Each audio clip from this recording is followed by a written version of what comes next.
Actually, when defending, I think it's like.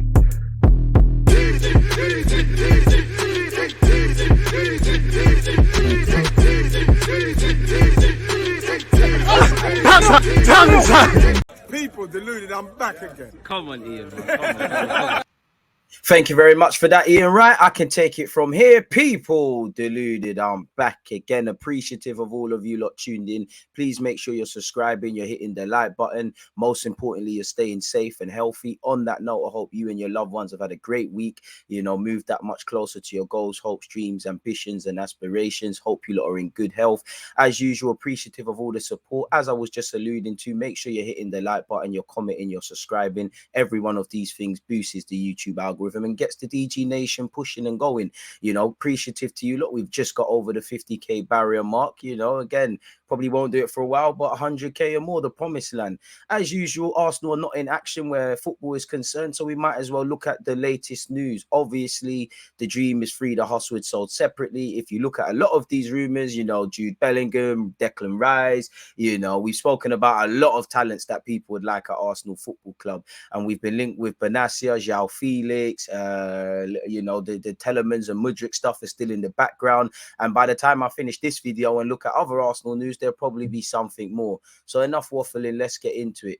As you know, Joao Felix is kind of struggling at Atletico Madrid. I do think being an unoffensive player, going in a defensive team will improve you. And there's a lot of things you will learn because, again, in the modern day, yes, it's about what you do on a football and individualism is still going to be in football. But football's never been about more systems that definitely than it is at this current moment in time in my lifetime. It's more about the system. And obviously, you look at Joao Felix, if he was to sign for Arsenal, obviously, fantastic footballer, you know, capable of magical moments, would look better in an attacking team, you know, eyes in the back of his head, good dribbler, has the capacity to score goals and assists, be a match winner, firmly has that X factor, you know, someone that has potential. You know, we talk about Ansu Fati, Pedri, Gavi, Bellingham, you know, Haaland, Mbappe, all of these guys. You know, Joao Felix not too long ago was seen as the heir to Portuguese football and one of the heirs to the Ballon d'Ors and all of these sort of things. And so, yeah, on the ball, he's amazing. Off the ball, if you're not going to be able to do what Arteta demands of you,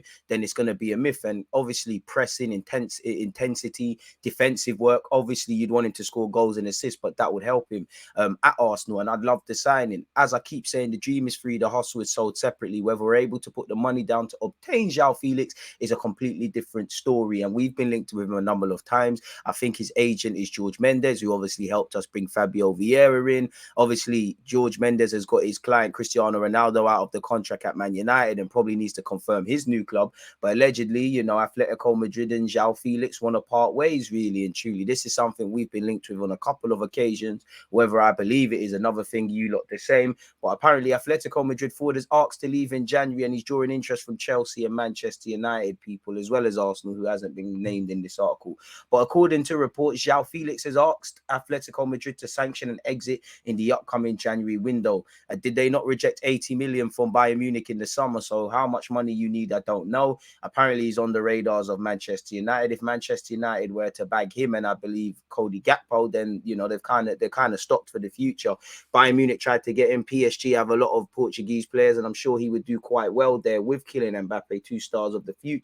He joined in 2019 for 120 million euros, people. It just hasn't really happened. I don't think you can all blame Simeone. The player and the individual has to take some responsibility, but you're never going to see him be the greatest attacking player to his full capabilities or anything close in a team that, you know, don't want to play attacking football per se, people, if I'm completely honest with you. And things have gone down from bad to worse. He finds himself behind, you know, he finds himself behind Alvaro Morata and Antoine Griezmann in the pecking order. Naturally, there's going to be rumblings of a January exit. He scored against Ghana, and like a number of players, whether their contracts are running down or not, they can use this World Cup platform to get themselves moves. Obviously, where Arsenal fans are concerned, Tielemans didn't have the best of game in Belgium last game, hopefully against Canada. Hopefully, he's better against Morocco. I think Moses Caicedo, who a lot of people like at Brighton, you know, not really going to take too much of the Qatar result, but he also did superb in that game. And I think he did well in the draw against Holland.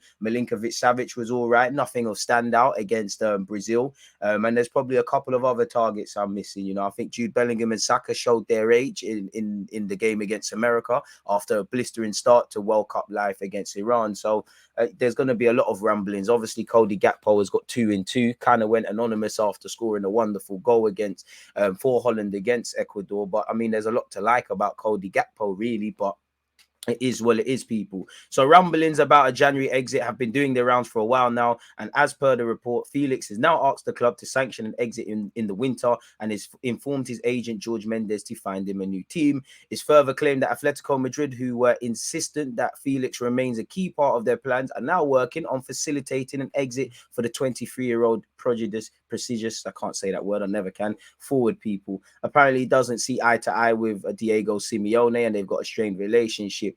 Apparently, Bayern Munich, as I said earlier, had a €100 million offer knocked back for Felix in the summer and are once again keen. PSG are also alert to the situation as they see the Portuguese as a potential replacement for Lionel Messi, who could leave in June 2023. And of course, I'm surprised City aren't linked with him. I know they've got Haaland, but he can play, Felix can play in a number of roles, and I think he's a player Pep Guardiola would love.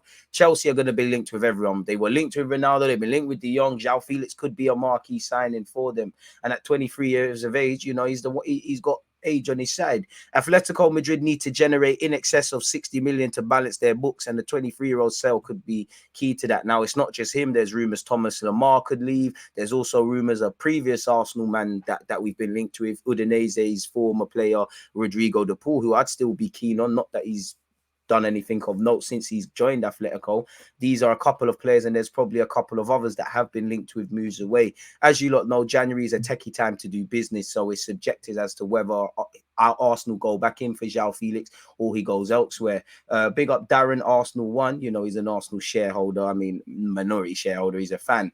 But apparently, just looking at this interaction, I don't know how in the know he is with things at Arsenal, but apparently, as you can see, the first tweet says, Portugal forward Joao Felix wants to leave Atletico Madrid and has asked his agent to find him a new club. That came out of Marca in Spain. Whether they're credible, I don't know.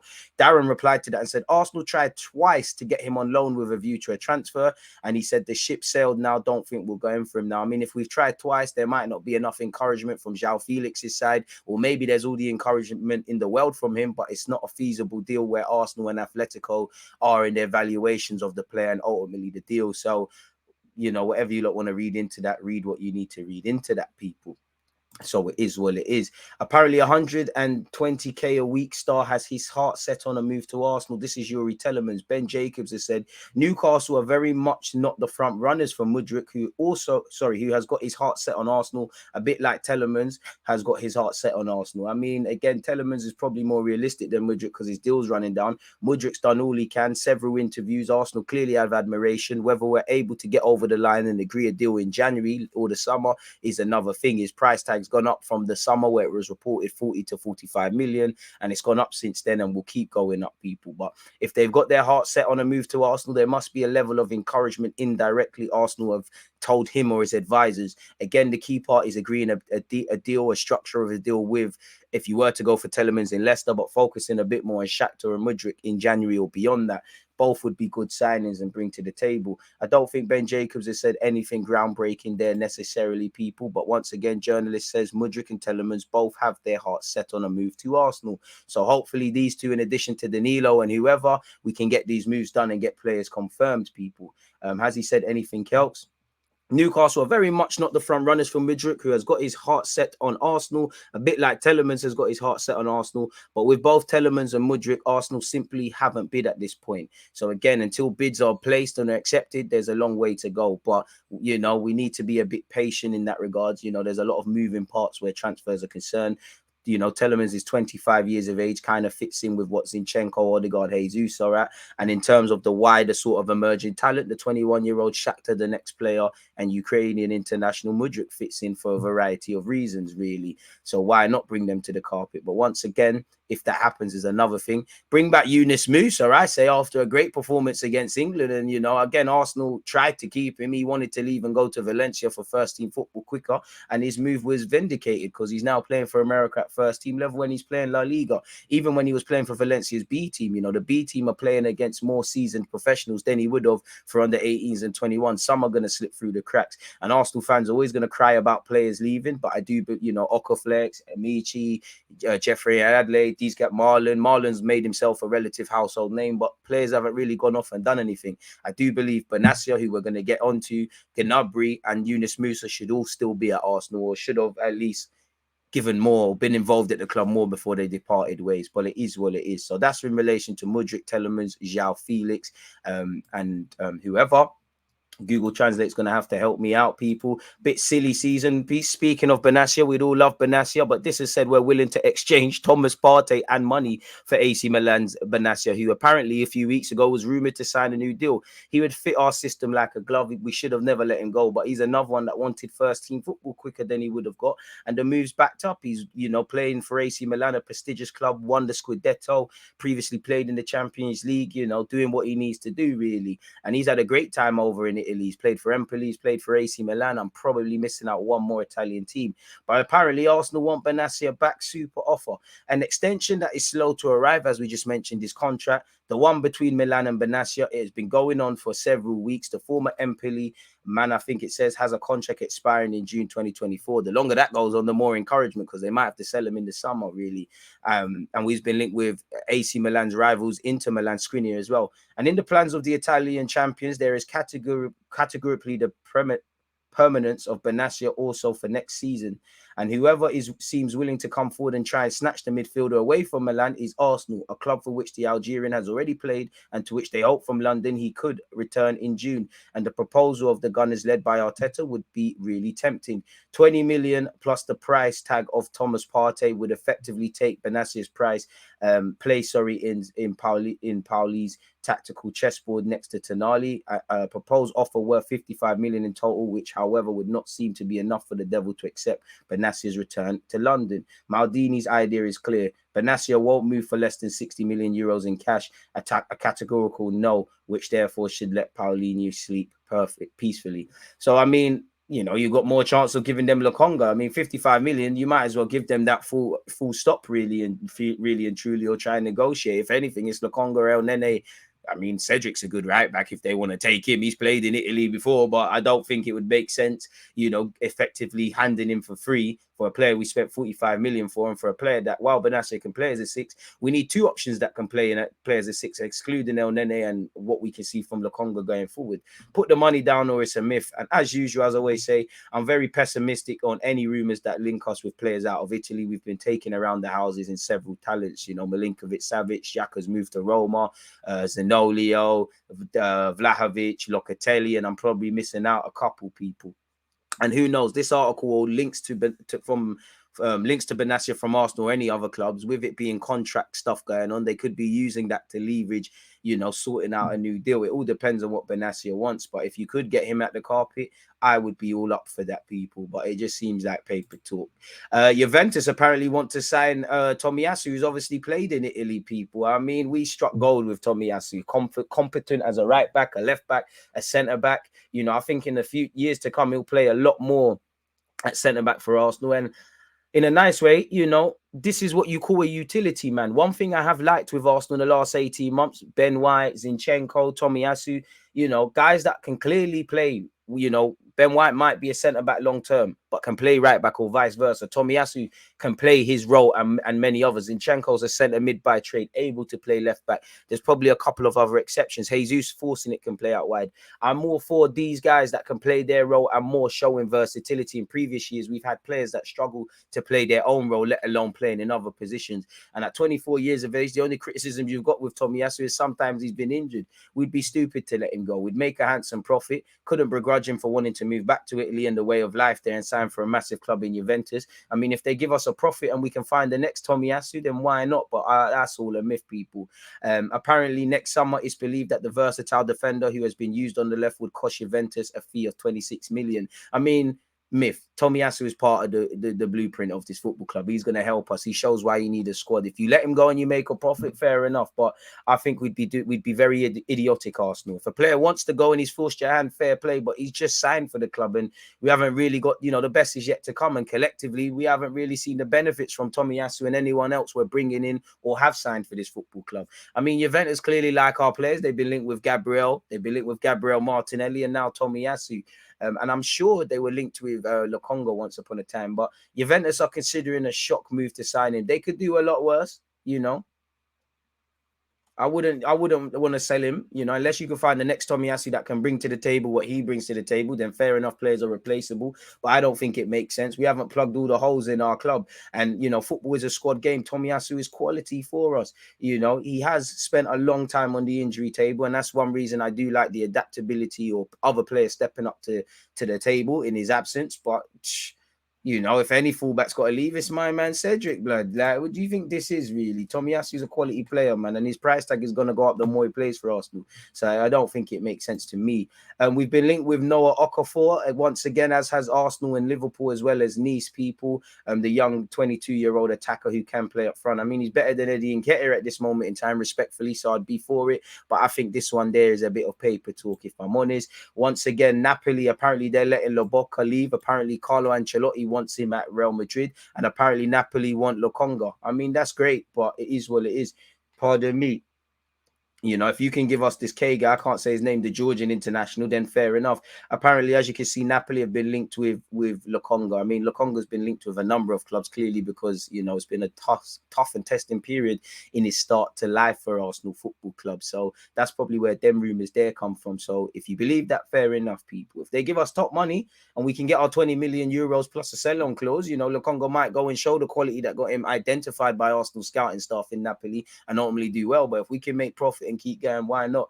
I would explore a potential loan for Lokonga, depending on who we can bring in between now and next summer for next season before I'd truly give up on him, if I'm honest. But we do need to look at next steps to improve the lad if it isn't going to happen in the near to distant future. But hopefully he's one of the players of the second half of the season. Him, Fabio Vieira, Smith Rowe to come back. We're going to need additions in January. We're going to need the existing players that started the season well to keep playing. And we're going to need other players to step up to the table, because while Arsenal have been great, it's the halfway point. Things can fluctuate and there's still all to play for. We're still in the Europa League, still trying to get Champions League football, dare to dream where the league is concerned, allegedly, for Arsenal fans. Still in the FA Cup. There's a lot to play for, so we're going to need everybody. Also, we've been linked with Danilo, people, courtesy of Google Translate. This was just an article, I believe, from this journalist contextualizing a lot of recent rumors. I mean, one of the transfer Arsenal accounts who does a good job, Doc, didn't credit me, credited me with one thing, didn't credit me with the others. Show me some love, man. Shout Arsenal Buzz as well. Apparently, he said, "Hello, sir, fan of your work. Would you like to know if Arsenal is close to signing Danilo to Palmeiras?"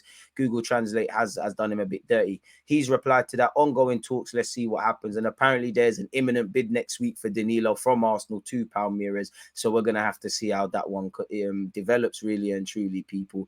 Obviously, on the topic of Tielemans, as we know, we just read an article that he has his heart set on a move to Arsenal. And apparently we've been linked with an alternative to him. Arsenal were credited with an interest back in the summer, but it instead made deadline day moves for Aston Villa midfielder Douglas Luiz, only to see their bids rejected. Another name to be linked with Arsenal in the final hours of the transfer window was Leandro Paredes, who apparently we tried to offer and was close, but apparently he didn't want to go back on his word to join Juventus on loan with an option to buy. Again, paper talk is paper talk, but allegedly Juventus are not keen on signing him permanently, and there's even rumours they might send him back to PSG in Jan.